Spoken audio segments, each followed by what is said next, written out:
माणिक मुंडा हरिडाबाड़ी आसी हरिडाबाड़ी ग्रामवासी एपटे आम जदि देखा ये हूँ एनआरजीएस मध्यम 2008 मसीह आरंभ कर हरिडाबाड़ी ठार जलंडा तेणुक जेहेतु आज पर्यंत दीर्घ 17-18 वर्ष हो गला रास्ता फिटी पारि नहीं कारण रहा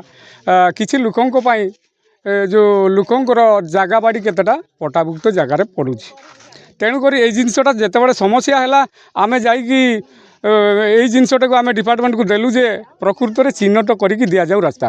तेणुक से बाबद आज आरआई सार आसछंती से तदंत करके जीवे बर्तमान निश्चित भाव में हवा दरकार ये रास्ताटा कहीं पानवाड़ी साई गोटे अच्छी हरिडाबाड़ी गोटे ग्राम अच्छी एपट ही यातायात गोटे आम्बुलांस जावाई भी रास्ता नाला सार नाई भी एबे सुधा जदि वर्षा दिन आम गोटे इनकेस मेडिकल को भी आम जापरियानी। धन्यवाद सर। पूर्वतन पंचायत समिति सभ्य थी जलंडा गाँव गोटे हामुलेट हूँ पाणवाड़ी साई ये पाणवाड़ी साई लोक मैंने तांकर आम्बुलांस अन्य गाड़ी जावाई निजे जरूरी कम गाड़ी जावाई असुविधा हो साई लोक आरआई बा राजस्व विभाग गोटे कंप्लेन अभियोग करते से अभियोग मुताबक कर्मचारी माने राजस्व विभाग आसी आज लोक मानकर रास्ता कौ बाटे जीव चिन्हट कले ता भितर अनेक लोक स्वेच्छा रास्ता छाड़ापी राजी हेले किसी लोक कंप्लेन कर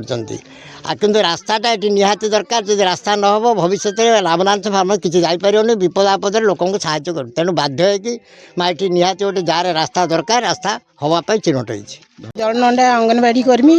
मो ना कुंतला नायक आमर ये अंगनवाड़ी छुआ 20-30 ରୁ 40 भितर अच्छा जावासवाई आम रास्ता ना अंगनवाड़ी केन्द्र भी ना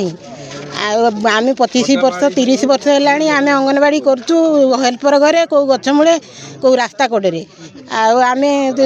बहुत हैरान हरकत होचु आमको अंगनवाड़ी 10 थर आसला अंगनवाड़ी घर तथापि गाँ लोक किसी जगह दौना कि कौटी स्कूल तैयारी हम से कथा भी कहूना आम बहुत हैरान होचु सारे रास्ता भी ना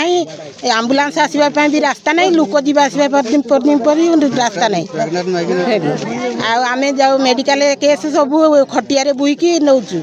मेन रोड को नेला पर तापर जाइए आम आम्बुलांस नौचु।